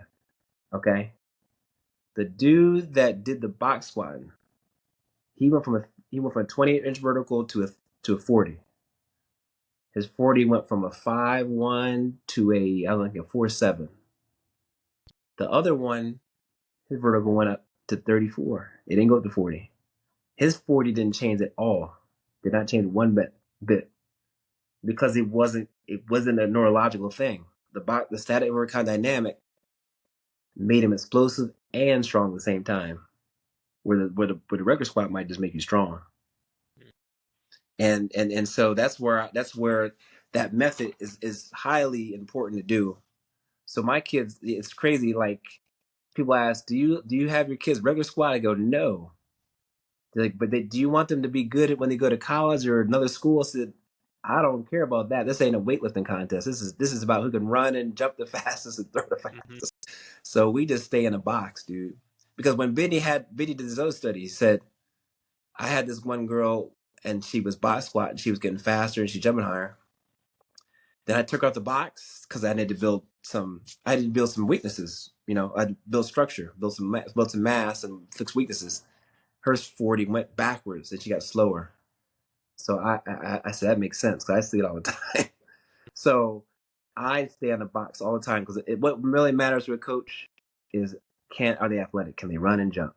Now if Maddie Kelly is trying to be in a lifting contest, then we got a regular squat because that's the sport, So that's how I kind of go about it with that on that. Did I answer your question? I get off task sometimes. No, I go on tangents, man. That was perfect. I'm gonna give you a pop quiz here in a second, Ross. So stay frosty. Yeah. When Okay.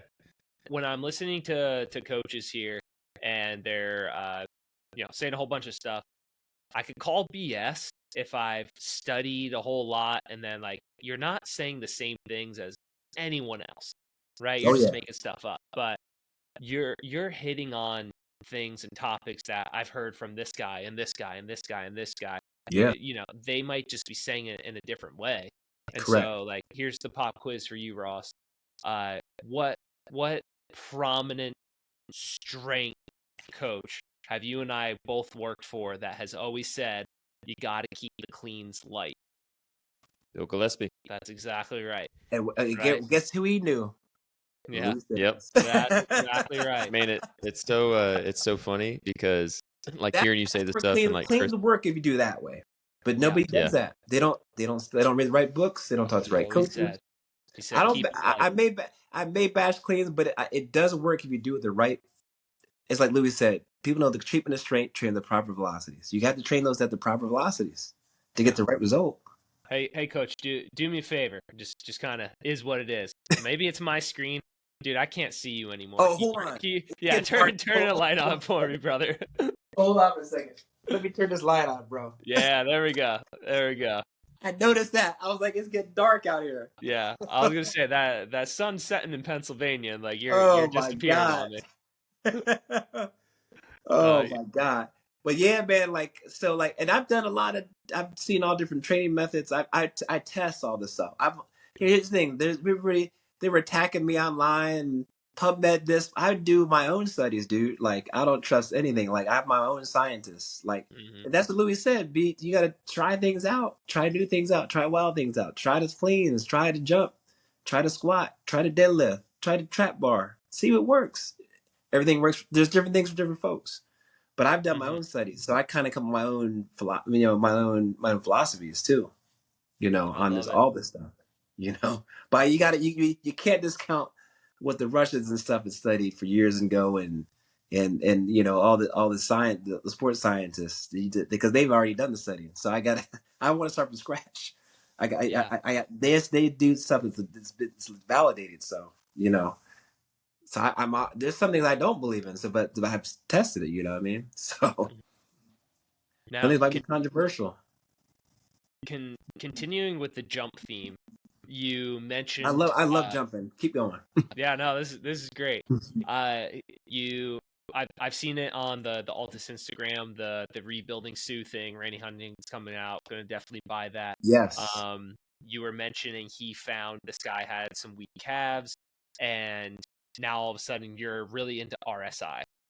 Yes. How are you in particular testing RSI, and then how are you having that influence your training? Okay. That's a good question. Okay. For years I was like, man, what is I've read the books. There's no clear answer on it. Like I'm like, I haven't asked all these coaches, even Louis, man, like Bidney, like what is nobody really messes with it. So I said, let me just experiment with it. So I started testing it. But really Randy was the one that was like, hey, this makes sense. So I was now I test on everybody now. So reactive strength index. That's basically showing how fast can you react off the ground. It's basically like it's taking simple equations, taking your vertical jump and and your ground contact time. That's basically what all it is. It's very simple.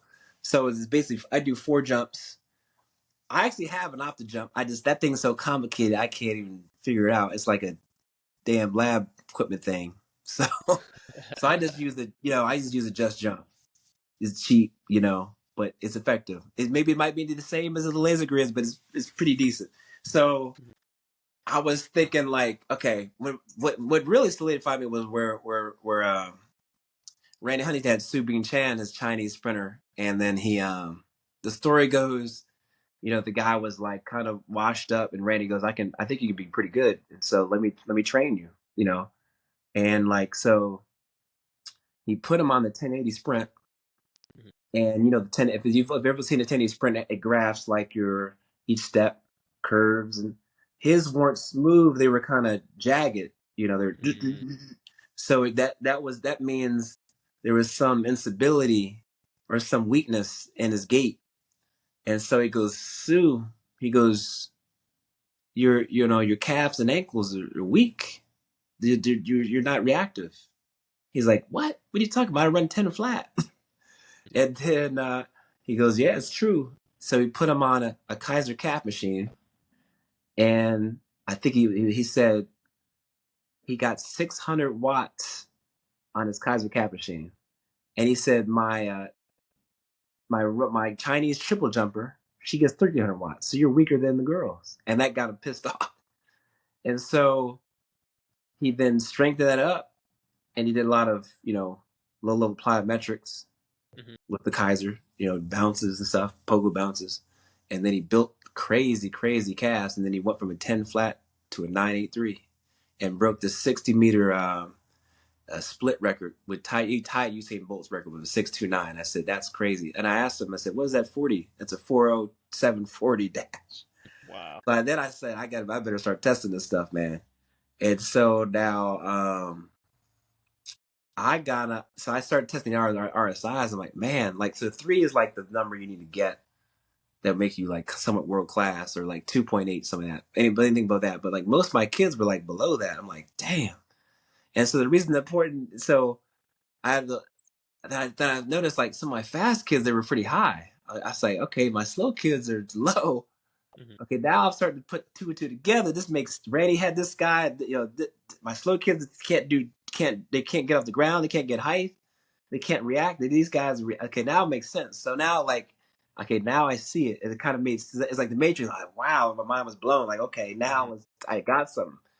So now, like, then it took, I had my two jumpers, two track kids, Maddie Trout. She took third in the 100 in the state. And this kid, Jack Reichenbach, he's my jumper. He's number one in Division III for the high jump. He jumped about 6'11", and he went to Rhode Island. He was a two-time high jump, long jump champ. Anyway, his calves and ankles are insane. So that kind of got me thinking, like, he wasn't crazy strong, but he's like real naturally kind of a high arch, real stiff calves. Yeah. And we would hit the ground and it just wouldn't budge. It was just boing like that. I was like, oh my God. So that's why it got me into it. So I started like charting the 40 times and the flying 10s with the RSI. I'm like, okay, there's something there. So like I had this one kid, so I started like watching like this is from Corpus almost. I was watching kids like run. And I see their heel, they sprint, their foot would just clap, their heel would slap the ground and collapse. Mm-hmm. I'm like, man, and the text to RSI, the RSI was low. I'm like, okay, now I see how important this is now.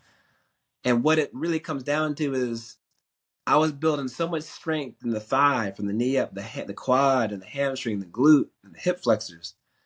And that foot was coming down on the ground so fast, it would just, the calf and ankle would just mush out, and then it would just disperse all the force. They couldn't even use it. Because really the Achilles tendon, what does this? It's elasticity. It's basically the tendon deforms and reforms.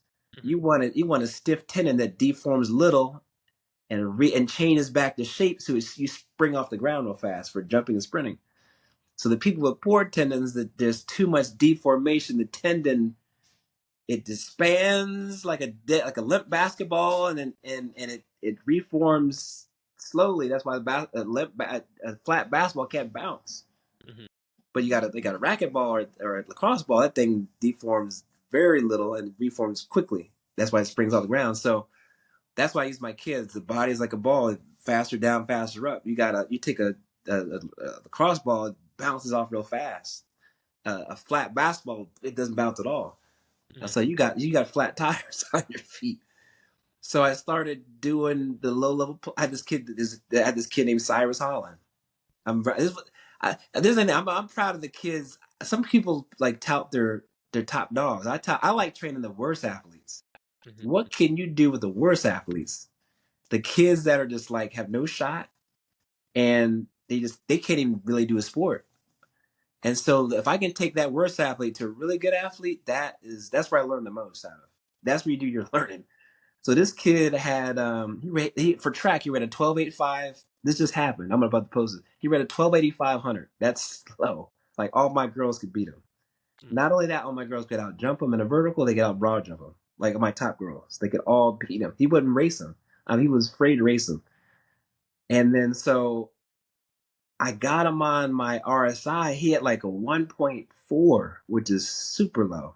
But when I saw him run, his feet would just mush to the ground. He couldn't react off the ground. It was just flat, flat, flat. He was trying to stay on his forefoot, but he just couldn't do it. He's just not strong enough. And so I got him strong, but the key was I need to build this RSI up. So we did a lot of low level plyos and quick jumps and seated calf raises. This is soleus. So Randy Hunter said the soleus is the one that actually develops an elastic reactive response. And then the soleus actually handles like 10 times body weight ground reaction forces. So that soleus is weak, you're not running fast or jumping high. So it's something, I think it's 10 to 14 times ground reaction forces.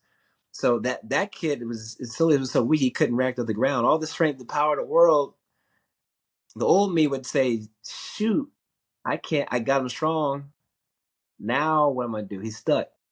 But once I started fixing that soleus and his Achilles tendon, he got way faster.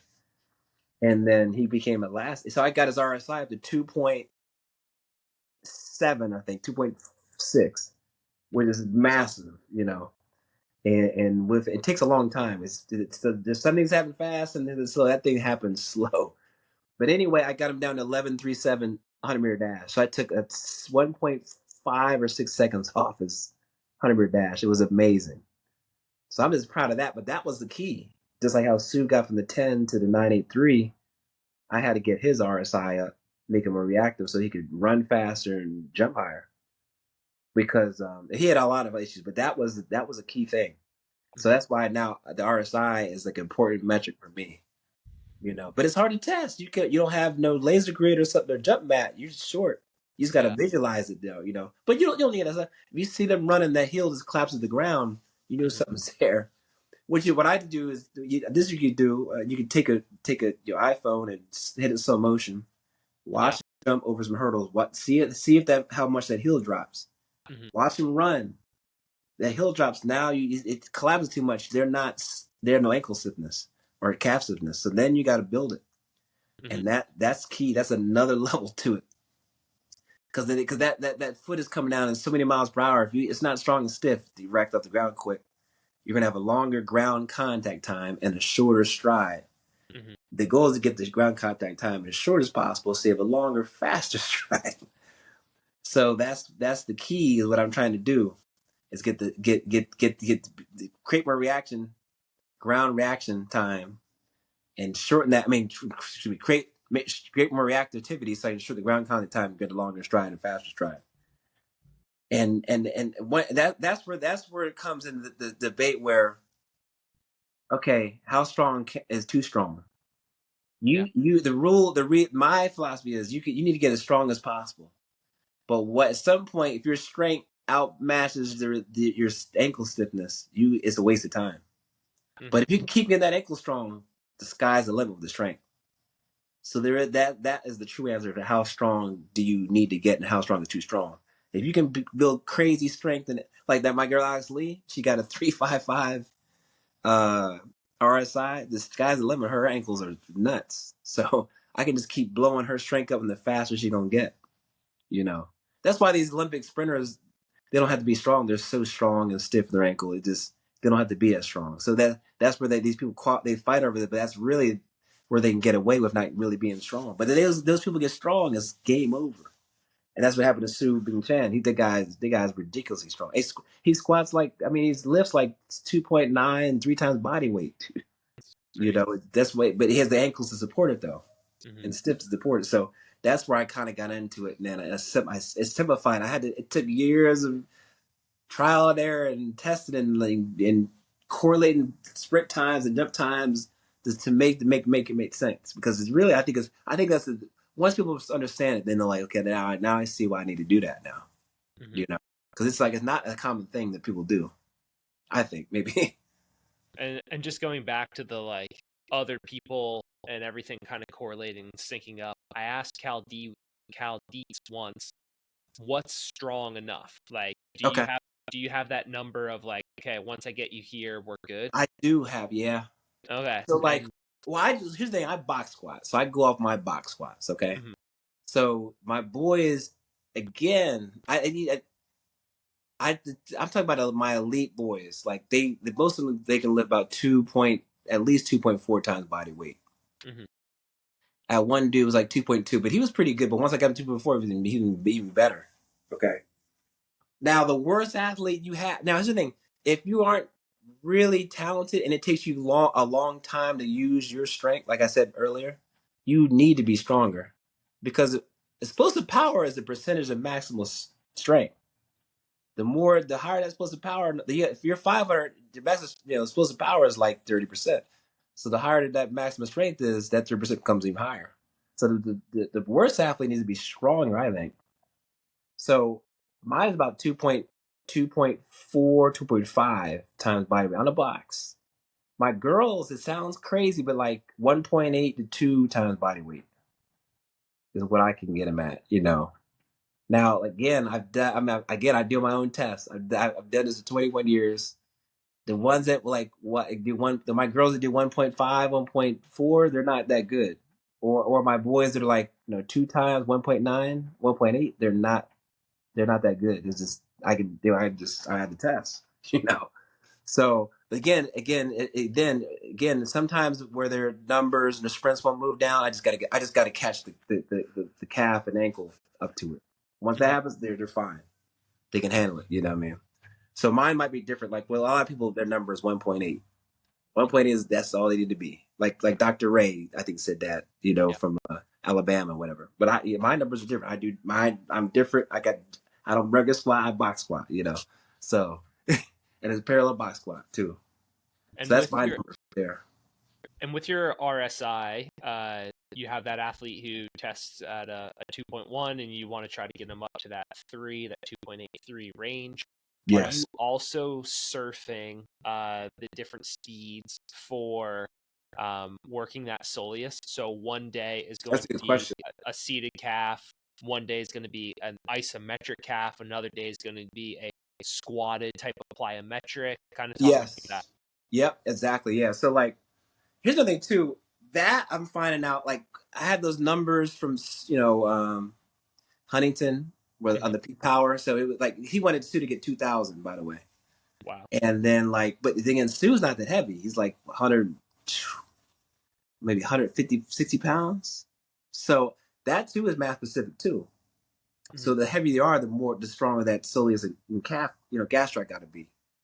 So I'm finding that out. But to answer your question, yes, I do. So I do isos on that, on the soleus of the calf. Sometimes I do eccentrics on it, and sometimes I do explosive fast on it as well. Okay. So I'm hitting all the things, and then of course I'm jumping like low level plies with it. So you're getting all the type of strengths with that motion.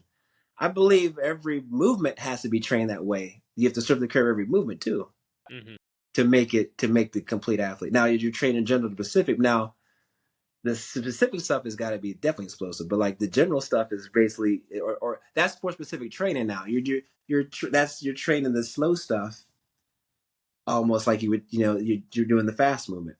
So yeah, I do train the soleus and calf that way as well. Isos, eccentrics, different speeds on it, and changing the weights. Absolutely, yep, absolutely. Yeah. I'm writing down exercises that like I could do in my weight room, and what I'm thinking in my head is like what people do is they put a barbell, like they take that glute bridge pad, they put a barbell on top of their lap, and they put a 2x4 and they do it that way. Yeah, that makes sense. Or if you don't have it, that's a homemade seated calf. Perfect. Yeah. Of course, Porpoise and them do that spring ankle complex. That's isos. And then or you could do like or you could just put bands around your feet, or they're on the rack and kind of put them across your lap and then kind of go up like that. Heavy bands, like just a bunch of ways you could get around it, Because I rig stuff up because I train people online all the time. I train people all across the world and stuff. Yeah. They don't have all this equipment, so I got to kind of figure out ways to rig things up. We've all been there, right? Oh yeah, the logistic doesn't always work out. Every gym isn't the same, so you got to make sure you can train everybody anywhere.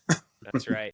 And sorry, I keep going down this RSI route here, but what about your big boys, right? So heavyweight wrestlers or offensive linemen, your big linebacker, most likely, just due to body weight, they're not going to be hitting that 3 RSI, or am I wrong? Correct. Okay. Correct. That's a good question, because that's why those guys can't run at the speeds of the smaller person.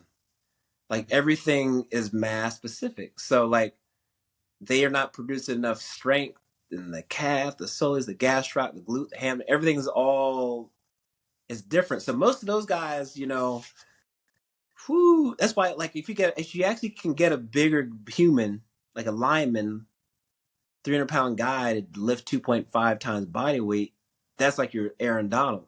That's why that guy runs 4.6, or your JJ Watts, stuff like that. So I believe you get the relative strength up that high, which usually most of those guys aren't that strong, because usually, here's the thing that what Louis said too. He goes, Louis, how would you pick a lifter? He goes, I would pick the one that could jump the highest, because they can move the most mass the fastest. And most of those big guys aren't explosive. I mean, it's rare, but most of those guys that are playing in the NFL, they would be crazy powerlifters. They would crush the power. They would kill it. Louis said he would kill it. They would kill us off. They lifted the NFL players, because they're big and they're explosive. But that's what he said he would choose. So again, like, so the bigger guys, even the soleus, they got to be even way stronger than the little guy would be because mass specific. So they would probably need, it sounds crazy, they probably need over 2,000 watts in my mind. Yeah. They get the same ground reactivity as a little person, you know, or a female, you know, so to speak. My females they'll do like 1,200 watts or 1,100. That's high, you know. But most of them started at 2,000 watts. This is, I didn't realize how weak my kids' calves were until I started training them. I used to thought like jumping enough and sprinting was enough calf work, or my glute ham was enough, but it wasn't enough, you know. So I do a lot of sled walking too for conditioning, but it was I had to go back and down and do some single joint exercises with the calf and stuff to fix it. I was appalled how weak my kids' calves were, you know. But it took the speed. It takes your speeds and jumps to another level. It's a whole different ball game. It's eye opening. It's eye opening, dude. And do you find that your seated calf raises give you way more bang for your buck than your standard like standing calf raise, right? Put a bar on your back. Yes, because the standing calf raise only has the gastroc. Okay. The soleus is what develops that develops that lactic reactive response. And the soleus can handle way more forces than the gastroc can. So for athletes, it's got to be seated. Did that soleus, which is lies below the gastroc, you know. So that's another thing because people they think those to start doing the standing calf raise is not going to be the same effect as the seated calf raise. That's why you see Chaldees them doing like variations and then spring ankle they're always squatted down. Yeah, 90-degree angle. Yeah, you know? that makes a lot of sense. Yeah, that's what you see them do it like that. And Tony Hall and whatnot, they're doing like the spring ankle squatted down, you know, to get that soleus. That's the key. No, that's the key, really and that's a muscle not consider. That's to me, that's a major thing for speed and jumping. It's a major thing. Major. I swear I read it 10 years ago in like Science and Practice or something. Yeah. Where it was like to work athletes change of direction, you have to do seated calf raises or like you should be able to seated calf raise 2 times. There was something there, and I was like, I'm not doing that. You're like, forget that. Yeah, exactly, right? And now all these years later, I could have been the guy. Right. I could do calf raises all the time, but it was standing ones though.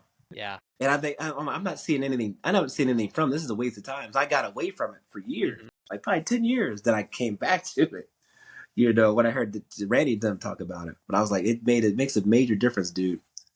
Major difference. Now, because my if you watch before years ago, my kids would get out the blocks and track fast, 0 to 50, 60, they would be out. But then they would get sucked up from 60 to 100, 200. Once I started paying attention to that, my kids now they are the top dogs from 50, 60, 70, 80, 90, 100. They just suck people up because there's more elastic. They can react off the ground faster. Like that Cyrus kid, he comes to the block slow. He produces force at a longer amount of time than everybody else. But once he gets on the track, when it's reactive and elasticity matter, he just eats people up. And that's where everybody slows down. He keeps speeding up. You know, he slows down less. Let's put it that way. But that's where he competes. He eats people up. That thing right there. No, I love it. Ross, I've been obviously working Byrd here for a while. What do you got there, brother? Oh man, I'm just taking it in. Honestly, you guys are. I love doing the speed. I love speed, man. Like when my thing is like, I had this one dude.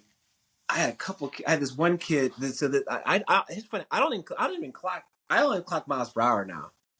I think that's the way things are going now, especially with GPSs. But like I only clock flying 10s, and I believe max velocity will build acceleration, and so I start there. That'll build acceleration and maintenance too. So on a rainy day, then I'm stuck in the gym. That's why I do clock acceleration. Usually when I never do it, I never even train it, it goes up because the max velocity times are going up. But most of my kids, I had this one kid, PJ, and I had this one kid, he's a lineman. So this is what happens in America. they think you can't build speed. You are what you are. So this kid was a lineman. This kid Chase. He was a big kid, 195, 6'2", but he was slow. So if you're slow, they're gonna put you as a lineman, even though you're not big, because you're slow. And he come in junior year and he goes, man, I don't want to play line no more. I'm not that big. I want to play receiver. But I said, man, you run like a 5.40. That's why they put you in the line. But you know what? I'm gonna get you fast because you really are a receiver. You just never been trained. I mean, this kid been lifting for years. I mean, at the school. I said, okay. I said, hey, let's do it. So again, he wasn't that strong even. Like these people lift all the time, they don't get strong because why? They don't surf the curve. They don't have max effort. They just bodybuild pretty much. And so I brought his max strength up, got his elasticity up, built some hamstrings, train max velocity. That dude's flying. I only clock flying test, but he went from 130 to an 88. He beat the running back. He beat this. This took 4 months. It didn't take years. 4 months. He beat his running back, his starting running back. The coach couldn't believe it. He goes, well, you know what? You might be able to play receiver. And he played receiver. He caught touchdowns. And now he's going to go to college and play receiver. And he's a tight end, which is all he needed was the right training stimulus. Doing the right things, hitting the right strengths. Getting elastic in his ankles, hamstrings. Oh, he was stiff too. I got him more flexible. Boom, he had more range of motion. That was another thing. That took him from like a 1 to an 88. Boom. Coach couldn't believe it. Like, what? Yeah, that would be so. I took like literally. I mean, he ran when I clocked him again, he was like running a 4.6 or 4.7. So he went from like a 5.5 to this took like 4 or 5 months, dude. And so people can't believe it, but I see it. I mean, I have the data. Vertical went up. I think it went up 12 inches. In 4 or 5 months, dude. It was amazing. So that's if you do the right things would happen quickly. I did it. I did this other kid, PJ. He plays football. He was running 125. He hit 91. He went from like a 5.4 to a 4.7 or 4.6. I'm sorry. So I know the correlations of the flying 10 times to the 40 or the 100. I got it. I've been testing so long. I know what your last 10 is. I know what your 100 is going to be probably. If you get like a 9.0, that's going to put you about 4.5 and 11 flat. If you can do it consistently, you get like 9.5, you're going to be like running 11.5 or 4.7, 4.8. You get a 1.0, that's like a 5 flat. And what makes me crazy is 20 mile an hour is the same, but that's like basically you're running 5 flat at that. Because most people, here's the thing too.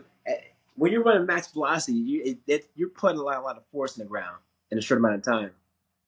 You could do that at that point, 40, 30, 40 yards down the track. Your first 10 is going to be pretty fast. So usually that correlates to your first 10 too. So I usually know exactly.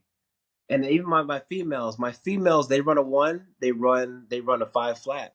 So I had, like Maddie Kelly, my powerlifter, she ran a 91. She ran a 91 in the flying 10. She has my record. And she ran a 4. Now girls can't accelerate fast than as boys. So she ran a 4.8. But she was powerful, dude. Jumped 30. And then like I had this girl Cucker. She ran a 1 and she ran a 4.97 laser, soccer player. So I just know when I see a flying 10 time, I know exactly almost pretty much what your 40 is gonna be. And I'm usually dead on. Like the one running back, he ran a 90, he ran 91, and 1. He ran a 4.56. Boom. We ran a 9, that would have been right on 4.5, and then 8.9 would have been like in the 4.4s. I know it dead on. I test 25,000 sprints a year. I film them, I watch them, so I know the correlations, on all those things, and I know the jump. It's funny. There was one. I think Fabe told me. He sent me some guy from the combine, and he goes, Byrd. He goes, this dude jumped. This dude. This prospect, he jumped. He said he jumped the 9.7, a 9.7 broad jump. He goes, guess what his vert was? I go, I said 32, 33. Oh, he said, how'd you know that? And then he goes, guess what his 40 was? I said 478, 478. It was dead on. It was dead. He couldn't believe it. It's like, what? How'd you know that? Because I've seen like all these kids that I've seen them work their way up the ladder. So I've seen so many correlations of all these jumps and squats and everything. I've seen so many of it. Just been doing it for 20 years, 21 years. I've seen all the correlations, how the jumps, the sprints, the lifts work. Male and female. I have so many tests on it, you know. So it's a lot. I have a lot of so many things. Even the 1080 data too. I got with that one too. I like Dylan Simon, my 100 meter sprinter. He on a 15 kg he ran 1700 watts. And so once I know he ran 1057. So I know he ran 441. So I know to get someone at that level, they got to run that many watts. And I think he ran 7.5 or 6 meters per second on 15 kg. So I know to run those times, they have to get those numbers. Mm-hmm. You know, there's no way around it. You know, those are the power numbers and the velocities of that load. Just like the lifts. I know exactly what max strength, what speed strength you got to lift to get what certain jump. It's the same thing. That 1080 is basically a tendo for speed. Mm-hmm. You know, that's why I look at it. I called the guy, I think it's Ole. He invented the tendo, and he kind of came with the idea of the 1080. But he worked for Muscle. He made the Muscle Lab. Oh, He made the interesting. Muscle Lab. So I called him up, and then Wolf designed the 1080. So I called them guys up. You know. Yeah. You know. So I kind of look at that the same way with speed too. You know, here's the thing about resistance sprints too. I do a lot of resistance sprints. The heavier you produce the most force at the start. We always produce the force down the track, but you got to produce the most force at the start. So with the heavier loads will put you in the right angles for the first couple steps. The lighter loads get you out to the next couple steps where your angles are a little higher. Mm-hmm. Then lighter loads, etc. That it brings you upright. So that's how I kind of train my sprints in different sections. Mm-hmm. And I remember there was always a study like there's like 10% of the weight you run with. I'm like, what? That makes no, this is, don't run sleds with more than 10% of your body weight. That makes no sense because when you run with a sled, the weight gets lighter as you go on and it becomes weightless if you go that light, because of the momentum. And so I said years ago, this is like 20 years ago, I said, I'm loading this up heavy so I can actually feel it. And so that's what the studies are now. Now they run with 50% of the load most of the time, and that gets you the first step 1, step 2, step 0. And so now, that's like common now. But I've been doing that for years. I said, this is BS. Now, what they were really talking about is like, if you're training like max velocity, upright position, then it should be kind of light. But I don't think it should be that light, That's how I kind of train my kids, all different positions and points of the 40 or the 100 meter dash is to change the loads. So I conjugate my sprints. Everything's different depending on what person needs what, if that makes any sense. Definitely does. Yeah. Man, I got What do you nothing. got there, I Ross? think, man, we can easily do a second part on 50 other things, and I think Man. we can definitely wrap it up because then we can. I'll definitely do another one, no doubt. Here's one more. There's one Yeah. more thing too. I had this one girl. She trained. Oh, my girl Mackenzie Brown. She actually she's on the Olympic ice skating team, where she's gonna be. Oh, And so that was my first time really training like specific for speed on ice skates. mm-hmm. She started out doing cycling on the velodrome. Yeah. And then she went to inline skates. So she broke the 100-meter record on. She was the female 100-meter record on inline skates. Wow. And she ran it was like 9 point something, 9.4 or something like that. And then she had the 200-meter record too. Then she went to the Olympic ice in Utah ice skating center. Yeah. Mm-hmm. And then she was telling me the different exercises they do. So that was kind of interesting how I kind of learned, like they do like a lot of lateral heavy drags with sleds and bands. So that's what, if I had more ice hockey players, I would train them like that. Because that's how she was like, This is what we need to do. We're squatting in low stance. There's more quad work. So I was like, this is cool. And I can, I can train ice hockey players now. Yeah. It was pretty cool. With those speed skaters, they're holding that posture and position for their entire race. That's right. insane. So having that static strength, still being able to apply, like that's everything. As soon as you untuck or whatever, and two, the wind resistance in skating is so much larger. That's underrated too. Yeah, people realize that. Yeah, especially in hockey, because you're wearing all this equipment, and you're bigger. You have a stick or whatever else. So being able to maintain that posture and position where you got a good ankle. It's like aerodynamic, right? Like you're, exactly. All that stuff matters, dude. The wind resistance, the ice, Yeah.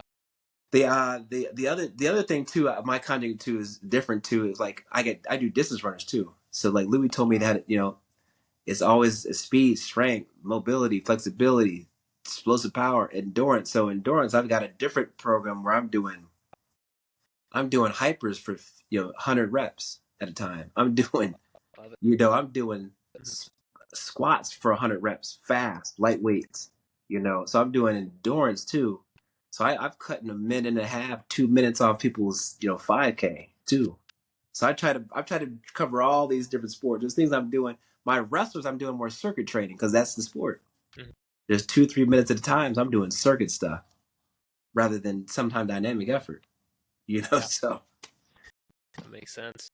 Well, hey, Coach, I have 7 pages of notes. Same. And the way I do it is I leave little question marks from when I have questions, and I'm looking through, and I have a couple that I didn't cross off, but let's call this part 1. And a lot of podcasts, man, yes. Yeah, a lot of podcasts always say we'll have to have you on again, and they either never do or it's like years down the road.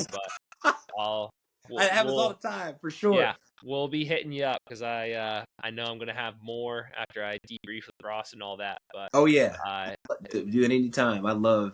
Man, this is great, Coach. You're the man. Like, really, really appreciate it. I gotta come down there, man.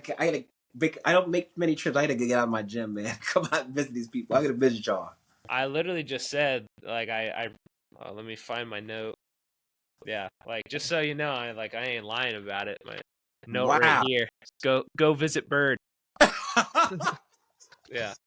I don't write so good, so you're not gonna be able to read that. But I promise it said go visit Byrd. Yeah. See, it's just a cool thing I do. See, I did so many tests, and I like. Here's the problem. There's a certification out there, but people take them and they can't. They still got to study more. So I made my own certification, and it's called the Byrd Sports Performance certification.